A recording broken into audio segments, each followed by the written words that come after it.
But let's move on, Mark, into the next segment. And what we're doing is 11 through 20. If you're on YouTube, make sure to check out 21 through 30 also for our fantasy football tight end rankings, getting through them.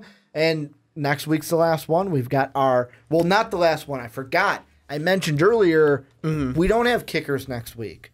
We've got defenses. Yep. I totally forgot about defenses. Defenses exist. We'll have defenses and then kickers the next week. But what we are looking at is 11 through 20 in the tight ends this time. Let's get through them. Let's kind of give you guys what they are at number 20. The newest addition to the Indianapolis Colts. I thought he was still on the Lions. That's how irrelevant he's been in my mind, is Eric Ebron of, like I said, the Colts. Then Jared Cook, the new addition to the Oakland, soon-to-be Las Vegas Raiders.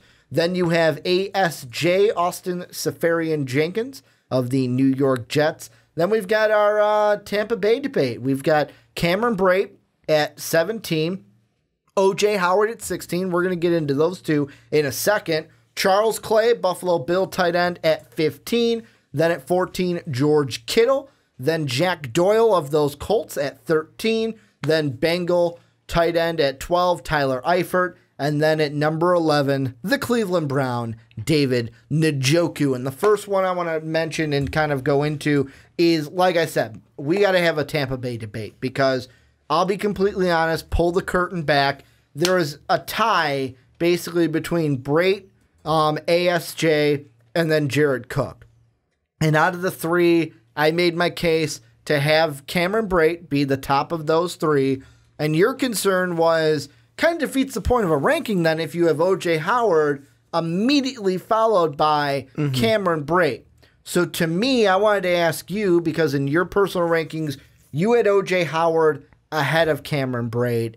I almost had them back-to-back. I had Austin Seferian-Jenkins kind of in the middle of them, but I had Brate ahead of O.J. Howard. What is going on in your mind when it comes to the Tampa Bay tight end situation? I think for me, a lot of it is I like the O.J. Howard potential, and I really don't think that they utilized him well last year. I mean, only 39 targets. He caught. Do you expect that to change, though?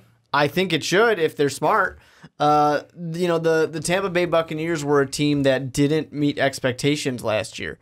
So they drafted a guy like O.J. Howard.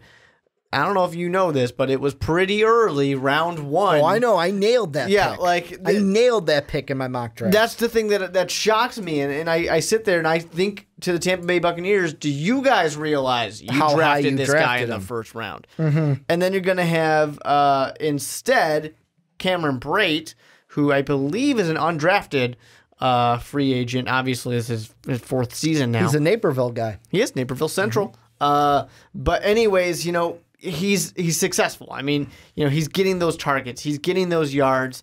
He's getting more touchdowns. But you look at it, and it's like last year he had 77 targets compared to O.J. Howard's 39. But when it comes to touchdowns, they're basically the same. So maybe it's just the simple fact that, well, O.J. Howard's a little bit bigger. Sure. But I think they can utilize him more, and I think they can do a better job with him if they want to get that offense moving. That's the problem with Tampa Bay, is they've just had trouble getting that offense to perform the way it should, because on paper it's a great offense. And the thing I kind of think about when it comes to the whole Tampa Bay situation, I'm going to be completely honest with you guys. I know I had both of them ranked in the top 20, but if it's me and I'm drafting, I'm avoiding both of them. And the reason why is because out of the two, here's what was going on in my rankings. I like O.J. Howard better than Cameron Brate, but I don't expect Tampa to have that same mindset. And the reason why I had Brate slightly ahead of O.J. Howard was I like O.J. Howard. I expect them to kind of force feed Brate as the number one guy. And the reason why I kind of think that is, hey, you kind of used O.J. Howard in a high draft pick like you said, but on the flip side, you do know that you gave Cameron Brate a 6-year deal worth $41 million. Yeah. You give a guy, and I know that's not quarterback money, but you give a guy a $18 million guaranteed contract, $41 mil for 6 years. that is basically, hey, you know, we're locking you down. You're our main, like, you're maybe not the main guy for the long haul, but we want you here for 6 years. We want you to be a mainstay because you do part.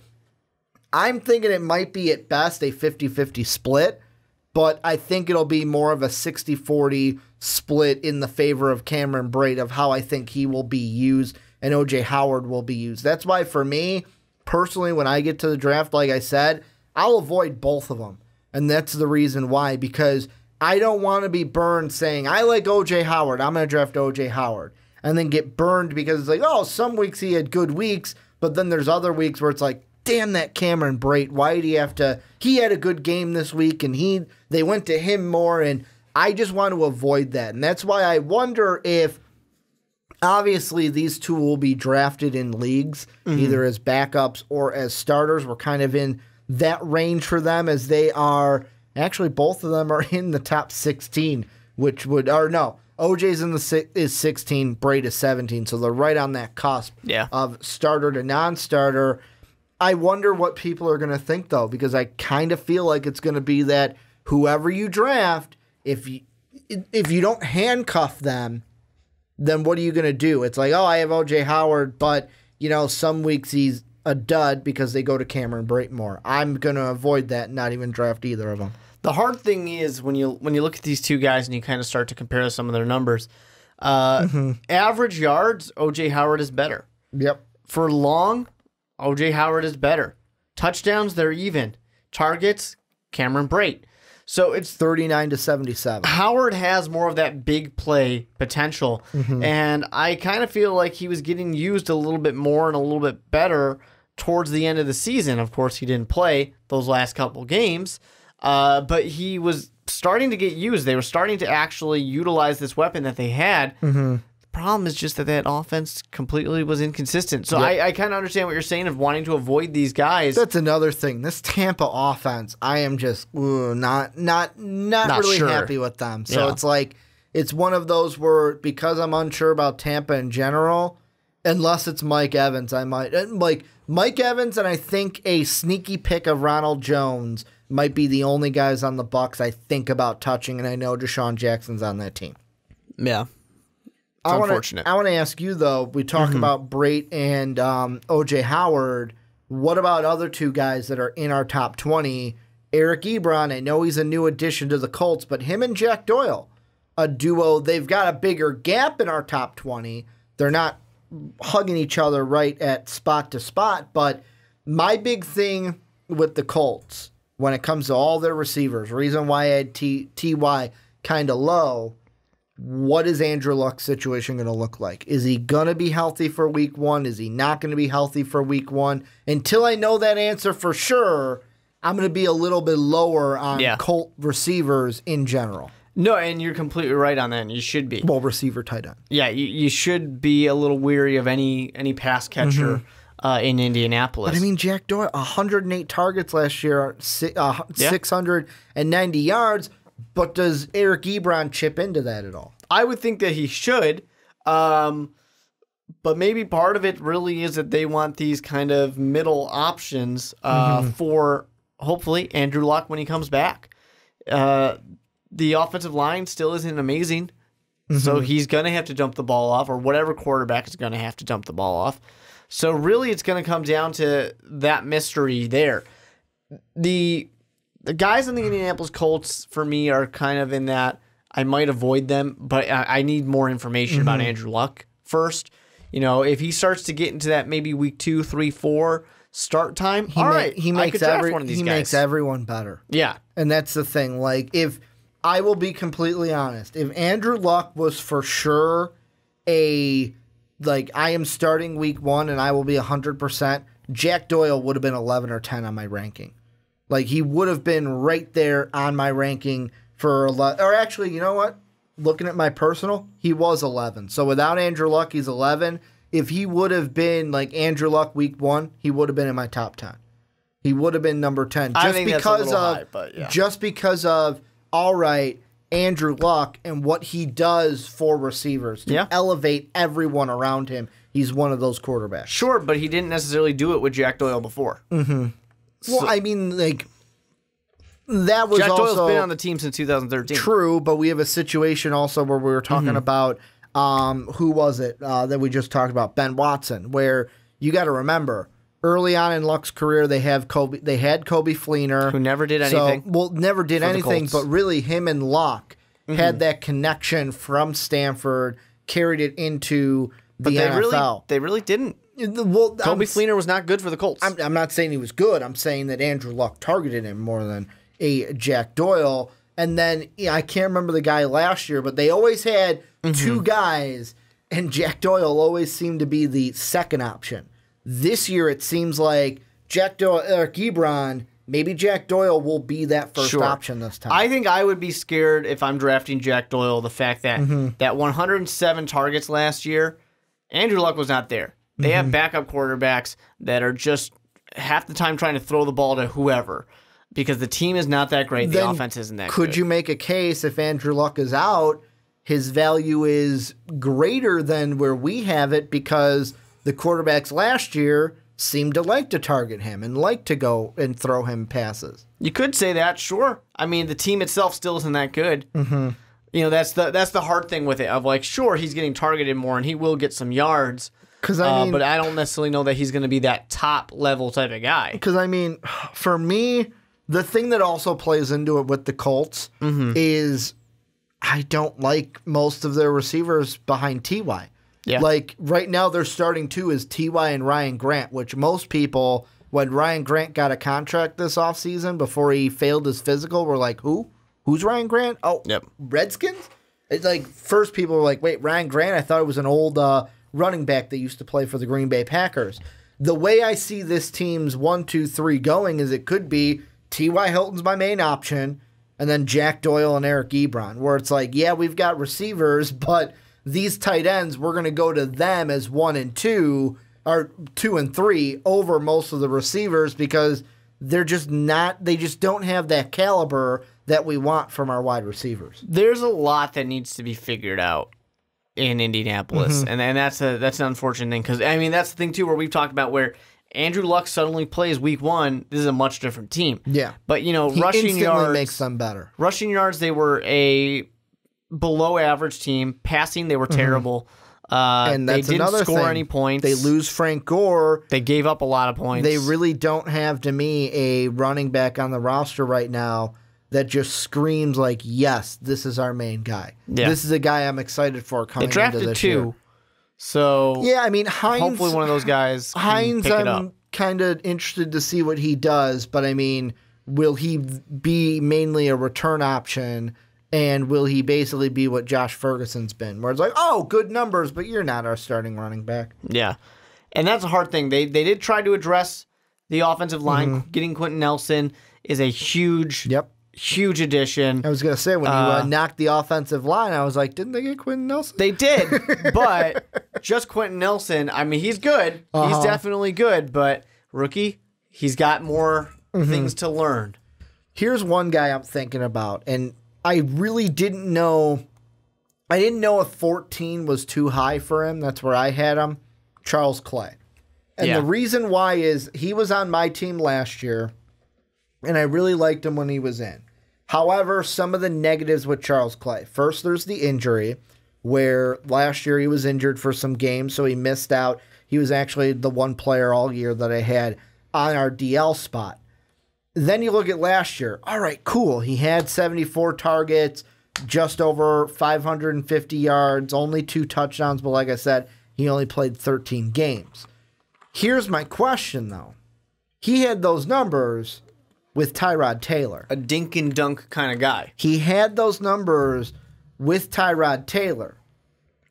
Will he have that same kind of numbers, if not better, with Josh Allen, with A.J. McCarron? With A.J. McCarron, I'm saying no. If A.J. McCarron is the if de facto starting quarterback, then Charles Clay falls in my personal tight end rankings.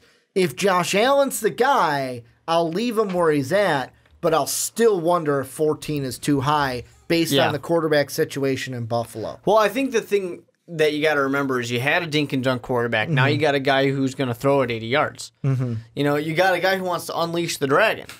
And Rex Grossman, sexy Rexy. Baby. Exactly. You know, Charles Clay certainly last year had some great success.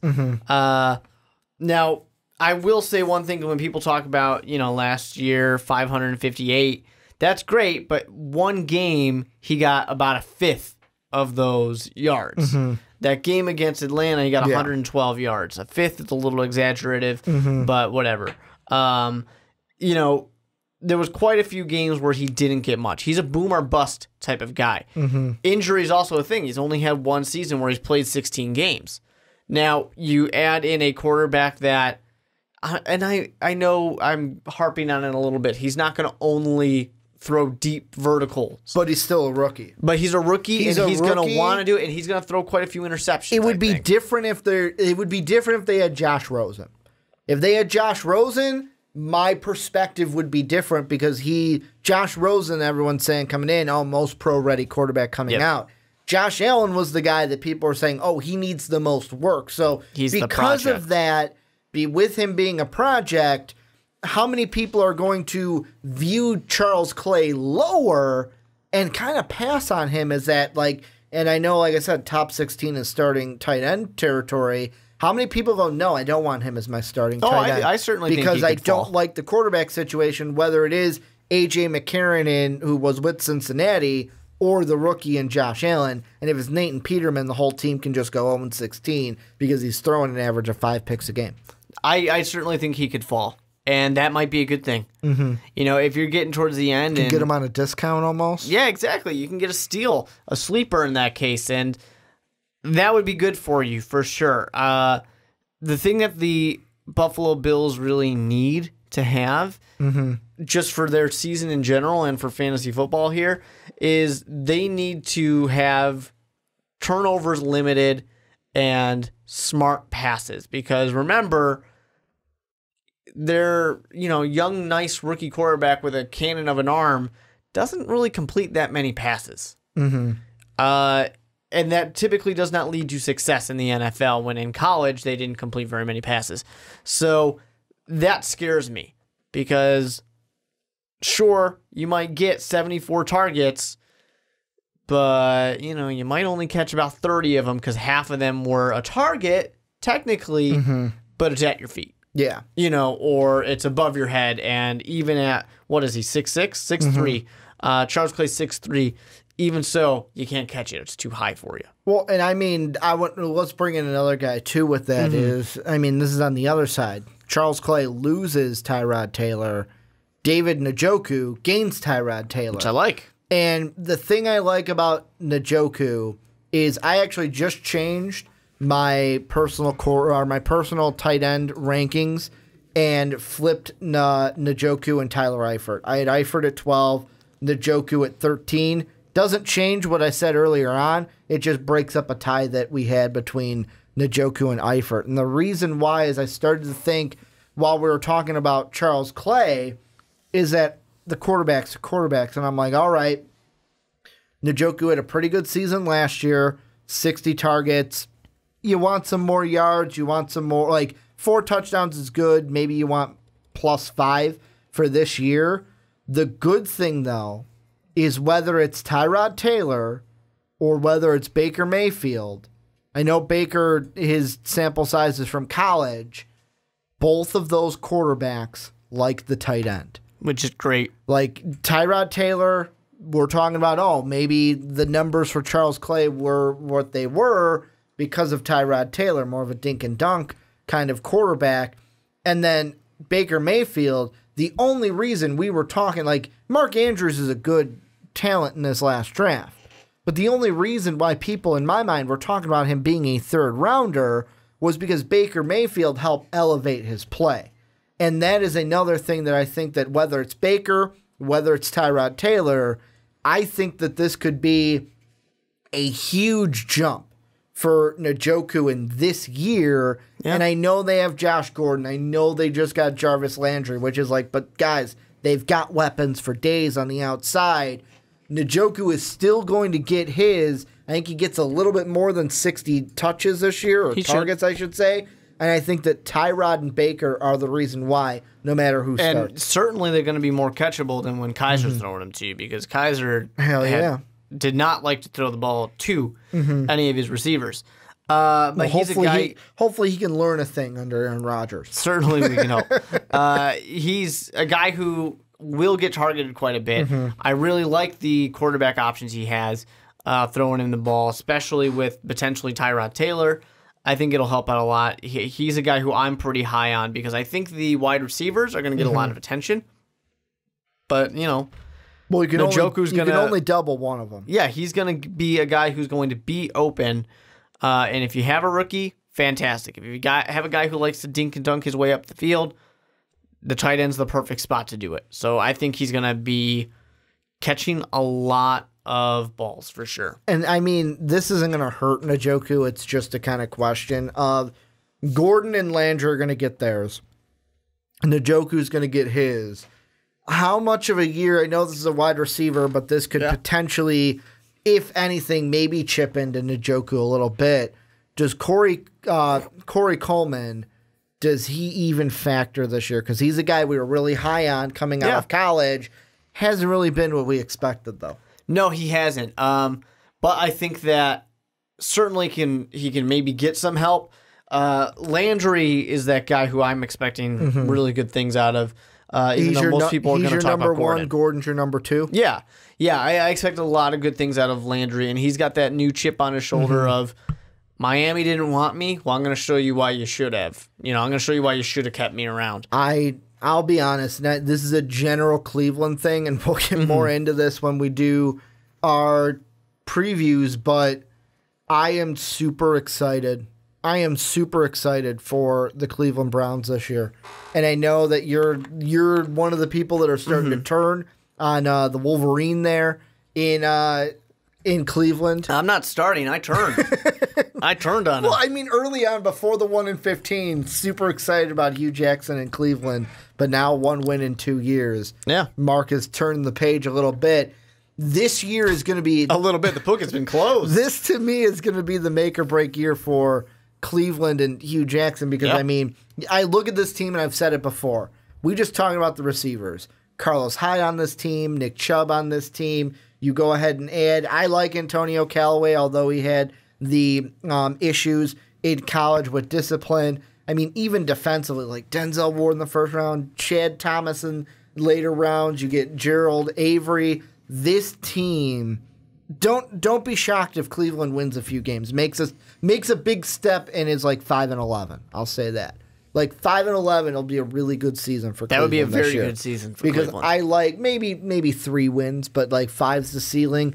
I just like this team overall. And like I can't wait to see what Njoku even does in his second year with better quarterbacks than he had last year. Because last year was the weird decision of like, well, do we start Kaiser? Do we not start Kaiser? We're not going to start Kaiser. No, we are. No, we're not. It was such a, like, not to, I mean, be really vulgar, but it was basically a clusterfuck over there. They completely ruined any potential of confidence he might have had. Chicken with the head cut off, and they're not going to have that issue with either Tyrod or Baker Mayfield. Any guys in this range that we didn't touch that you want to give a little love to? No, not necessarily. I think that people might be a little down on us for being a little low on Jared Cook. The thing is, I don't know what to expect from that Raider team. I don't either. With John Gruden, I don't know what to expect. So I'm kind of underrating all the Raiders until I see what it's going to be. Yeah. I think that's the only one where people might be saying that this guy's way off. I don't know. Maybe they'll say it about everything, but yeah, Jared Cook's my guy there. I mean, I will say, I'm completely with you with the Raiders and with John Gruden. I just don't know what to expect out of him. I don't know if he's really adapted his game that much, if he's going to be so old school. It's tough to say. And I mean, he brings in, especially offensively, he's bringing in Greg Olsen, who was with that Rams team last year. Marshawn Lynch, and since we're talking about tight ends, not that Greg Olsen. Yeah, not that Greg Olsen. We'll talk about him in a second. With the Raiders, let me see what John Gruden's going to be before I start overhyping Yeah. the Oakland Raiders. But this is where you guys come in. Let us know what you think down below in the comment section about 11 through 20. If you have not checked out, make sure you check out our 21 through 30 as well.